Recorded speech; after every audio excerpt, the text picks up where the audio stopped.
Assalamualaikum warahmatullahi wabarakatuh. Bagaimana kabar Anda hari ini? Sebuah informasi dan publikasi akan kami sampaikan terkait dengan program yang sudah dijalankan oleh pemerintah Provinsi Kalimantan Selatan. Selengkapnya untuk Anda bersama saya Gusti Muhammad Hermawan.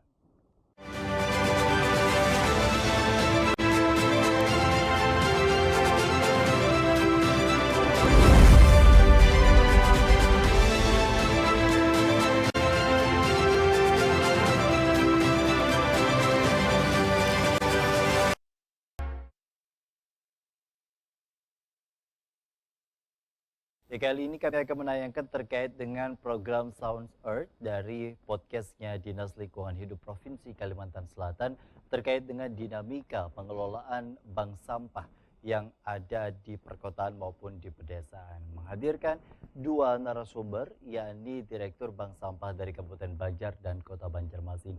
Kita simak bersama informasi tayangannya untuk Anda. Jalan secara online itu. Jadi sudah ada di Play Store ya, Big Cash namanya. Jadi Barasih Cash. Jadi ketika orang mau berasih, kardus diikat ya, kertas di. Mindset masyarakat itu sudah peduli terhadap lingkungan, harga itu nomor sekian. Karena mereka datang ke bank sampah itu, mereka sudah punya rasa.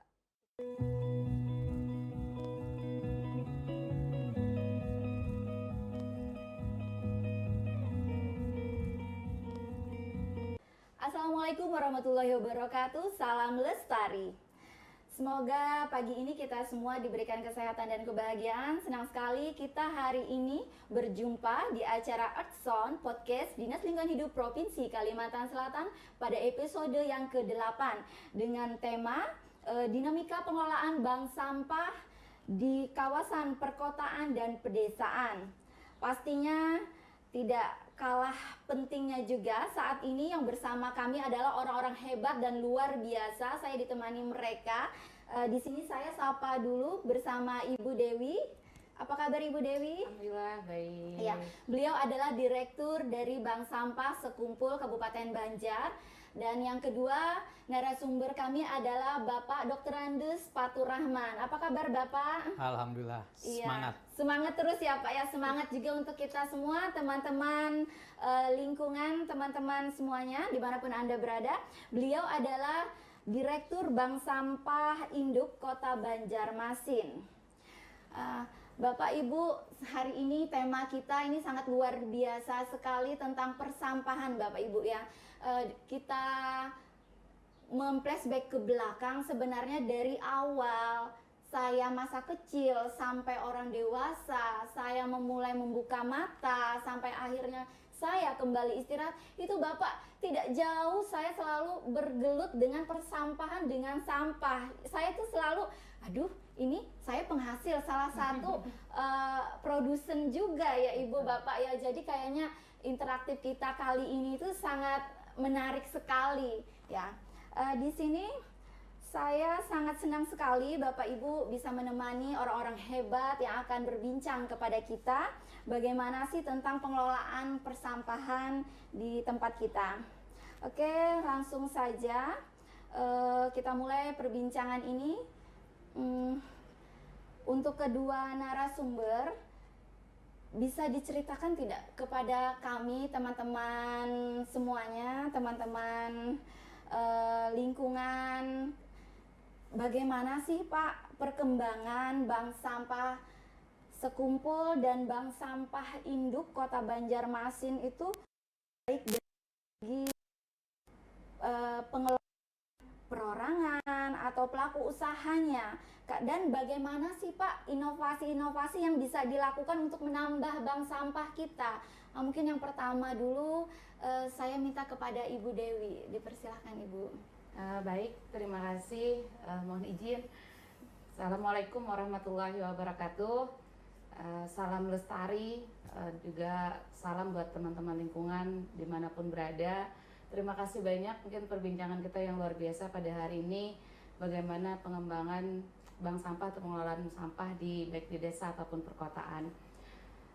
Tentunya dari dulu sampai saat ini penanganan sampah memang tidak selalu sampah secara perorangan pun kelompok. dalam hal ini juga dalam bentuk bank sampah. Dan kami sendiri di sekumpul yang memang wilayahnya arah perkotaan tapi juga lingkungannya dekat dengan pedesaan. Kenapa demikian? Karena di samping sekitar kami juga desa dan beberapa mitra kami juga pedesaan. Jadi kami lebih banyak pembinaan kepada desa-desa yang juga berharap mereka yang mulai saat ini sudah berupaya untuk penanganan sampah lebih baik. Jadi pada perjalanannya memang penanganan sampah ini tentu banyak dinamika dan juga perjuangan yang harus dilakukan. Dan tentunya baik itu di desa ataupun di kota mungkin juga tidak jauh berbeda. Yang jelas di pedesaan kami tentu tantangannya adalah jarak yang cukup jauh. Itu salah satu yang menjadi juga tantangan bagi kami dan selama ini selalu berusaha untuk berinovasi. Mungkin untuk pembukaan ini itu yang saya sampaikan bahwa di pedesaan memang lebih banyak untuk manajemen ini kita untuk bersabar karena jarak kita yang cukup jauh seperti itu. Itu kejangkauannya berarti Itu ya Bu kejangkauan ya. seperti itu. Iya, kami persilahkan kepada Bapak Patur bagaimana Bapak untuk inovasi-inovasinya nih Pak untuk menambah nasabah bank sampah di kawasan kita baik itu perkotaan maupun pedesaan itu Pak. Silakan Pak. Ya, jadi kalau di Banjarmasin kan pertama problem persampahan itu lebih besar karena banyak sungai. Jadi itu ada problem perkotaan yang sangat kuat mempengaruhi bagaimana pola pengelolaan sampah di Kota Banjarmasin. Lalu sejak 2010 kita menginisiasi bank sampah dan saya kira bank sampah ini ada model di mana kita bisa kelola sampah itu dari sumbernya. Jadi ketika masyarakat mau memilah sampahnya, maka dengan manajemen bank sampah itu memungkinkan untuk dilakukan proaktifnya masyarakat untuk mengantar sampah itu ke bank sampah ya. Saya kira inovasi ini kan terus dinamis ya. Jadi dulu misalnya inovasinya adalah setiap orang yang menyetorkan sampah 10 kilo maka dia dapat bonus ya macam-macam berupa barang-barang rumah tangga seperti sabun. Itu adalah inovasi dulu. Sekarang tumbuh lagi inovasi yang lain ketika mereka sudah terkumpul tabungan sampahnya maka dia bisa pindahkan ke tabungan emas misalnya. Sehingga bagi ibu-ibu memiliki tabungan emas itu kan menjadi cita-cita. Ini juga salah satu mendorong tumbuhnya nasabah tadi ya. Dan saya kira yang terakhir kami punya inovasi lagi pelayanan secara online. Jadi ketika orang memiliki sampah, lalu mereka mendownload Bigcash, lalu mereka minta jemput sampahnya dan lalu nanti ada kurir yang menjemput, nanti setelah sampahnya ditimbang dikirim ke tempat titik serah itu, maka sampahnya dinilai, kemudian dipotong ongkos kirim dan kemudian misalnya sampahnya 35.000 lalu ongkos kirimnya 10.000 maka 25.000-nya itu ditransfer ke wallet dia. Mungkin dia punya aplikasi pembayaran maka bisa ditransfer ke sana atau bisa dikirim ke rekening. Nah, jadi rekening perbankan sehingga mereka hanya di rumah, tidak perlu jalan, tetapi sampahnya yang bergerak dengan adanya kurir, dengan adanya sistem yang dibangun. Nah, ini saya kira inovasi ini terdorong karena kemajuan teknologi tentunya, teknologi informasi. Memang fluktuatif ya, jadi kita kalau kelola bank sampah ini kan fluktuatif, nasabah juga fluktuatif, ada yang aktif, kemudian mereka tidak aktif, itu banyak memang. Kita temukan dan kami dari Bank Sampah Induk itu punya program namanya menjenguk bank sampah unit. Nah, jadi kalau kita di Bank Sampah Induk ini ada unit yang, nah lalu unit ini mereka langsung berinteraksi dengan nasabah atau masyarakat. Jadi kami dari Bank Sampah Induk ini jadi menjenguk, lihat apa masalahnya, sehingga ketika ditemukan masalah dicarikan solusinya. Jadi seperti itu. Luar biasa sekali ya, salah satu inovasi yang mungkin bisa dipakai di beberapa tempat di kita atau mungkin bahkan Ibu, saya tertarik sekali Bapak inovasi satunya tadi yang sifatnya online karena sekarang kan kita memang perkembangan ya Ibu ya seperti itu. Apalagi untuk inovasi yang berikutnya tadi juga adalah khususnya emak-emak ya ibu-ibu ini untuk apa? nilai jualnya itu biasanya ibu-ibu suka sekali dengan emas ini Bapak. Ya mudah-mudahan nanti ini menjadi salah satu inovasi yang bisa kita geluti bersama-sama ya Bapak Ibu ya sekalian. Selanjutnya pertanyaan interaktif yang berikutnya saya kembali kepada Ibu Dewi. Ibu Dewi, berdasarkan data SIPSN tahun 2022, bank sampah unit di Kabupaten Banjar itu berjumlah 13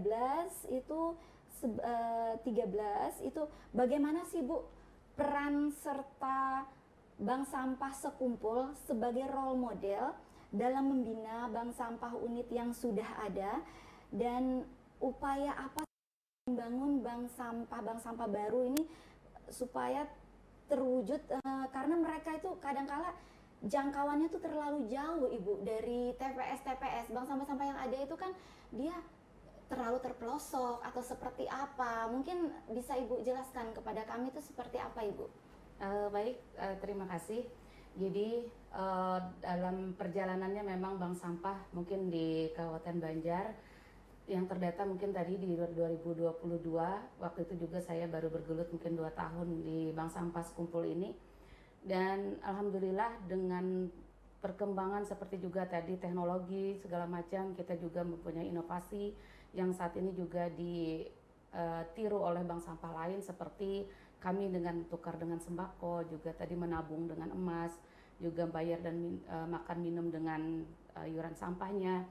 Kemudian juga timbangan digital juga kita mengarah ke hal-hal yang seperti itu, termasuk ini juga jadi contoh kami lagi tahap menggarap juga untuk kurir seperti itu tadi. Saat ini lagi digarap beberapa mahasiswa. Adapun inovasi kita di dalam membina sampai hari ini 2023 yang benar-benar bank sampahnya jalan itu kurang lebih yang di desa ya, yang di desa kurang lebih 20 desa ini udah mulai jalan, dan itu sampai kami sendiri yang datang karena Kabupaten Banjar ini cukup jauh, kita datang sampai ke Pengaron karena itu cukup jauh jangkauan kecamatannya. Dan setiap bulan sebenarnya bank sampah ini kan tidak hanya di desa, tapi sekolah sebenarnya juga harusnya data bank sampah sekolah juga termasuk bank sampah. Namun mungkin karena belum sinkron di tahun ini, insya Allah akan kita sinkronkan. Di tahun 2023 ini kita memulai menghidupkan kembali bank sampah yang ada di sekolah. Kurang lebih 232 sekolah yang saat ini sudah mulai aktif lagi bank sampahnya. Dan itu kita jadwalkan rutin saat ini setiap bulan untuk penjemputan sampah tadi. Karena kendala mereka selama ini adalah jemputan sampah. Jadi kita saat ini bermitra dengan berbagai pihak, baik itu perusahaan atau yang lainnya yang terdekat dengan desa tersebut. Disitulah kita berupaya untuk memudahkan masyarakat. Bahkan ini sudah mulai juga desa Takuti, agak jauh naik gunung semua nih pada ke arah gunung, karena sungai memang belum terlalu banyak, tapi wilayah gunung cukup antusias masyarakatnya di sana, karena selama ini mereka lebih banyak membakar dan tidak ada area pembuangan sampah. Justru dengan bank sampah ini sangat membantu bagi masyarakat, dan BUMDes pun mulai bergerak untuk penanganan bank sampah ini. Jadi di desa justru lebih, kalau secara anggaran kalau memang kepala desanya bisa memungkinkan untuk kegiatan sampah, malah lebih mudah untuk menganggarkan, karena di lewat dana desa mereka lewat BUMDes justru lebih mudah. Tinggal bagaimana biasanya kami pembinaan terjun langsung ke sana, datang ke desa-desa tersebut dan memberikan pembinaan secara komprehensif. Karena kita harus continue juga setiap bulan tuh harus bergilir ke desa mana, bergilir kemana. Jadi itu kayaknya di tahun 2023 ini paling banyak jalan-jalan. Karena harus membina mereka tuh benar-benar nyampe ke sana. Dan sampahnya tuh kita ambil aja dulu, mau bentuknya kayak gimana pun kita terima dulu, seperti itu. Iya, terima kasih Ibu, luar biasa sekali, berarti ini bertambah lagi ya Bu ya. Alhamdulillah, apalagi untuk target 2023 berarti kita untuk bank sampah sekolah ya Bu yang berjumlah 200 lebih. Betul. Luar biasa sekali Bu. Kembali lagi kepada Bapak Fatur Rahman, justru sebaliknya ini Pak, di bank sampah induk di kota Banjarmasin itu tercatat 315 buah Bapak. Namun sebagian ternyata sudah tidak beroperasi lagi ya Pak ya. Menurut Pak Patur ini saya ingin bertanya, kendala apa sih Pak yang hingga mereka itu tidak jalan lagi itu khususnya ya Pak ya di daerah perkotaan Banjarmasin Pak. Iya, silakan Jadi Bapak. saya kira angka ini kan dinamis ya. Iya.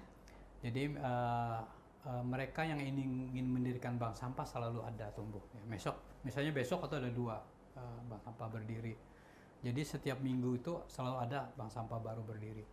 Memang konsep kami itu yang bisa masuk di data itu pertama mereka telah melakukan rembuk ya untuk mendirikan bank sampah. Lalu kemudian mereka sudah memiliki kepengurusan bank sampah, lalu bank sampahnya di launching dan lalu sudah 3 kali melakukan aktivitas penyetoran bank sampah itu baru dimasukkan data. Nah lalu prosesnya kan berbagai macam variasi sebetulnya. Bank sampahnya ada di sekolah, ada di pemukiman, lalu ada di pasar, ada di kantor. Nah jadi yang ditemukan tidak aktif itu dari hasil kami menjenguk itu ya. Pertama adalah pengurusnya pindah. Nah, jadi pengurusnya ada yang pindah kerja sehingga tidak bisa lagi mengelola, maka ada proses lagi dia mencari orang. Memang problem-problem besar dari mendirikan bank sampah itu adalah siapa yang mengelola. Nah, sementara warga ini kan ada ya, sampahnya ada. Nah, jadi karena kalau kita lihat syarat berdiri bank sampah itu pertama sampahnya ada. Pasti ada sampah karena ada kehidupan kan. Dari bangun tidur sampai tidur lagi kan ketemu sampah dan kita menghasilkan sampah. Yang kedua adalah warganya ada. Jadi setiap pemukiman, kampung itu selalu ada warga. Sekolah ada warga sekolah, ya di kampus ada warga kampus. Kemudian di kantor ada karyawan. Yang mencari siapa yang mau mengelola, dia punya waktu, nilai relawan, itu problem tersendiri. Makanya lalu kami mencari jalan itu dengan model bank sampah online itu. Jadi bagaimana pelayanan ini bisa online. Orang tidak ada bank sampah di kampungnya, ayo kemana dia mau ngantar ini? Nah lalu tidak ada di kantornya, ya kan? Sementara edaran wali kota, setiap ASN harus punya buku tabungan bank sampah, ya kan? Nah jadi mereka lalu bisa mengambil jalan secara online itu. Jadi sudah ada di Play Store ya. Big Cash namanya, jadi Barasih Cash. Jadi ketika orang mau berasih, kardus diikat ya, kertas dikantongi, lalu kemudian ada gelas-gelas mineral ditumpang-tumpang, lalu kemudian sudah punya nilai, maka itu bisa dijemput oleh kurir. Kami juga bekerja sama dengan kurir-kurir yang memang usahanya itu dia. Jadi kami juga ingin menghidupkan ada kurir-kurir lokal ya. Nah, sehingga dengan ada kemitraan seperti itu, mereka juga trafficnya naik ya, lalu kami juga akan dapatkan kiriman. Jadi kiriman sampah itu tidak ke bank sampah induk, tapi ke unit-unit yang memang sudah ditetapkan di titik-titik serah itu. Jadi kalau dibuka di Google itu kelihatan nanti titik serahnya, misalnya di bank sampah Setiakawan ya, mereka itu yang menerima. Nah baru nanti dari bank sampah Setiakawan itu yang akan mengirim ke bank sampah induk, baru nanti ada transaksi sistem online juga. Nah jadi dikasih lah, karena angkanya sekarang bukan 315 lagi, sudah 355 sebetulnya angkanya itu ya, yang mereka dapat SK, kemudian ada, tetapi setelah proses-proses menjenguk ini kan nanti ada proses dihidupkan lagi, pengurus diganti. Saya kira itu yang terjadi. Iya. Terima kasih Bapak. Artinya kita sekarang tidak berbicara angka kembali dengan angka yang tidak aktif tadi, kita bisa ganti dengan sistem yang baru online tadi ya Pak ya. Semoga itu nanti menjadi inspirasi juga bagi teman-teman bank sampah di lain. Kembali lagi kepada Bapak Ibu Dewi dan Bapak Patur, saya ingin menanyakan nih, untuk menyikapi naik turunnya harga nilai jual dari nasabah, bagaimana sih upaya yang bisa dilakukan agar nasabah ini tidak kehilangan semangat Bapak Ibu ya untuk tetap memilah sampah, untuk tetap menjual sampah ke bank sampah, karena dengan harga yang sering turun nanti naik itu mereka nanti kadang kala itu bingung. Iya, mungkin bisa dimulai dari Ibu Dewi, saya persilahkan. Baik, mungkin singkat saja dalam hal ini bagaimana untuk masyarakat kita meningkatkan minat mereka dalam melakukan pilah sampah dari rumah, dari sumbernya. Yang pertama perlu ditanamkan adalah mindset. Ketika mindset masyarakat itu sudah peduli terhadap lingkungan, harga itu nomor sekian. Karena mereka datang ke bank sampah itu, mereka sudah punya rasa peduli. Ketika mereka sudah punya rasa peduli, mau harganya Rp500, mau harganya Rp1.000, itu tidak akan jadi masalah. Menanamkan itu yang saat ini selalu kita lakukan. Sosialisasi, mengingatkan itu harus terus-menerus. Penanganan sampah ini tidak bisa berhenti atau diam saja. Terus-menerus, hari ini kita sosialisasi, kalau saya sendiri, di mana ada saya duduk, di situ pasti omongannya sampah. Nggak ada lagi kalau bukan sampah. Dimanapun berada, jadi disitulah nilai rasa tadi.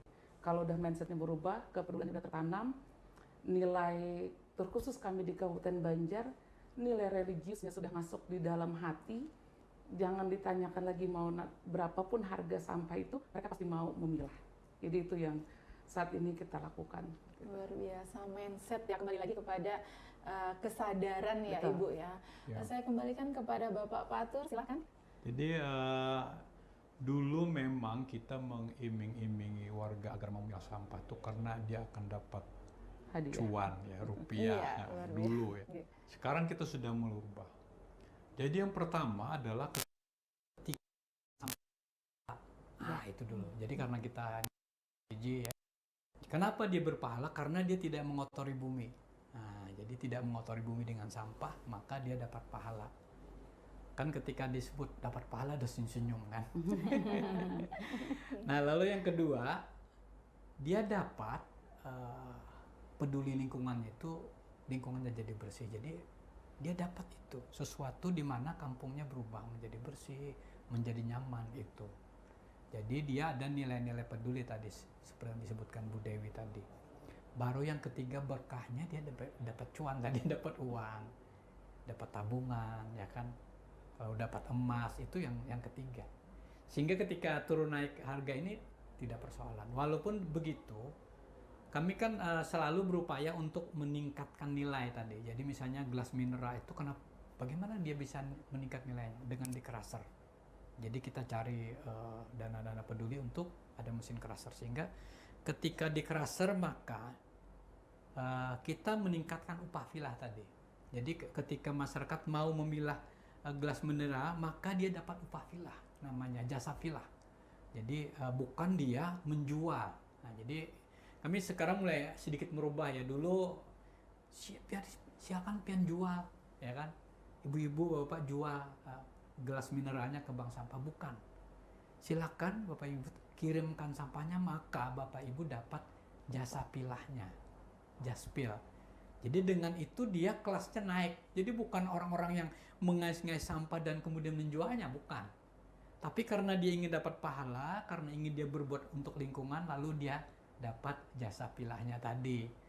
Nah, memang ini sudah mulai kita kita sosialisasikan, sehingga ketika kita memilah kardus, kita menyelamatkan, tidak lagi menebang kayu untuk membuat kardus, ya kan? Karena kardus nanti bisa dibikin kardus lagi.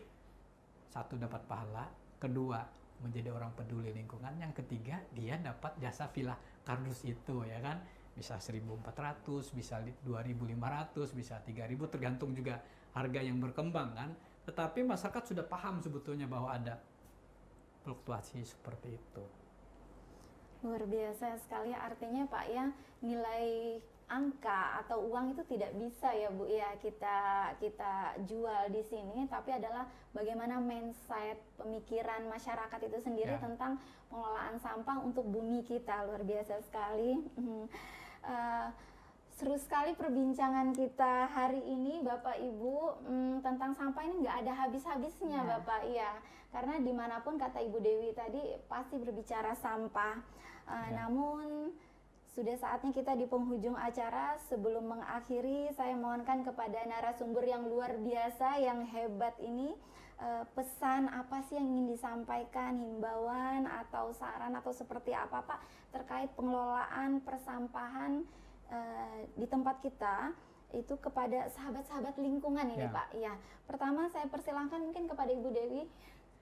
Baik, terima kasih. Alhamdulillah seperti yang juga sudah kita sampaikan di awal dan sampai saat ini juga diskusi kita, perbincangan kita, jangan pernah berhenti melakukan hal kebaikan, terkhusus terhadap lingkungan kita. Bumi kita cuma satu, dan juga saya berharap sahabat lingkungan semua tidak pernah berputus asa terhadap hal itu, dan niat adalah ibadah. Yang ibadah lebih indah ketika kita bisa membantu orang lain dan lingkungan sekitar. Ya. Ya, kepada Jadi bicara sampah adalah bicara perubahan perilaku ya. Jadi yang sudah berubah teruslah bergerak dan berbuat. Yang belum segeralah berubah dan segeralah berbuat untuk bumi kita. Hari ini jangan lagi kotori sampah, kotori bumi dengan sampah. Saya kira itu yang menjadi penting hari ini. luar biasa sekali pembicaraan kita hari ini sesuai dengan pesan bapak-bapak dan ibu-ibu tadi sekalian. Semoga pesan tadi bisa kita laksanakan, kami juga Ibu ya. Informasi-informasi yang disampaikan Bapak ini bisa sampai kepada teman-teman sahabat lingkungan dimanapun Anda berada. Ya, menjadi kami. Demikian tadi perbincangan kita hari ini, semoga bermanfaat. Terima kasih saya ucapkan kepada Ibu dan Bapak sebagai narasumber yang luar biasa, yang hebat, yang menjadi sampai di episode yang berikutnya di Earth Sound selanjutnya. Wassalamualaikum warahmatullahi wabarakatuh. Salam lestari. Salam. Kami ada oleh dari oleh Selatan menjadi dari kira-kira bersama.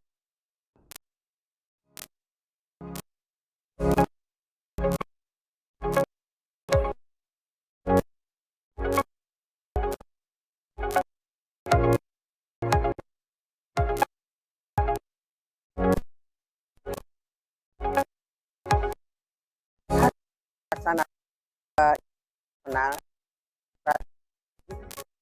merupakan arahan Nur persidangan yang lalu gubernur sini dan sana atas para penggubernur sana dan dia saat para oleh yang lebih 10 sampai orang kakak pendidikan eventnya mudah menjadi internasional. Tentunya Pemprov akan mendukung apa ya untuk buah dengan para gubernurnya Auras beberapa berupa tempat bisa selain kegiatan. Mari Auras banyak menarik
cempaka tumbuh di dekat bunga sakura kejuaraan nasional ini sudah dibuka.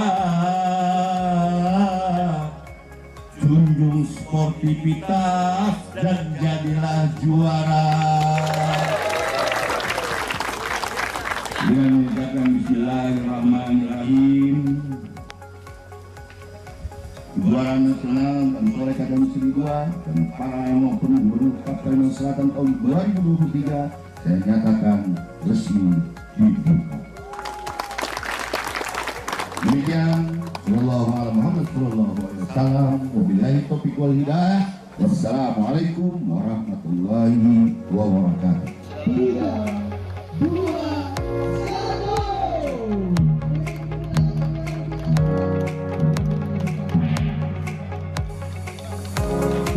Kemudian kita berharap dari hari ini kegiatannya akan dapat berjalan lancar, sukses, dan alhamdulillah menjadi perhatian yang serius baik dari kita maupun dari pengurus pusat PASI dan bisa dijadikan bahan untuk kejuaraan yang lebih tinggi lagi. Kalau ini nasional, kita berharap ada kejuaraan internasional, dan itu pun tentunya kita berharap wilayah ini, daerah ini memenuhi syarat. Itu yang penting. Kalau sudah memenuhi syarat dari beberapa yang ahlinya, termasuk peserta juga, kita berharap di tahun akan datang lebih ditingkatkan lagi.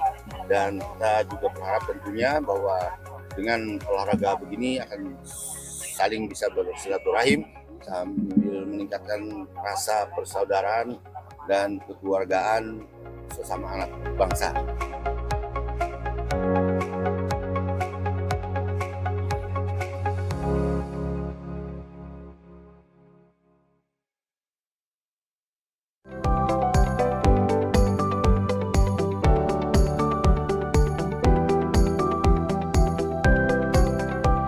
Duta TV, terpercaya dan inspiratif.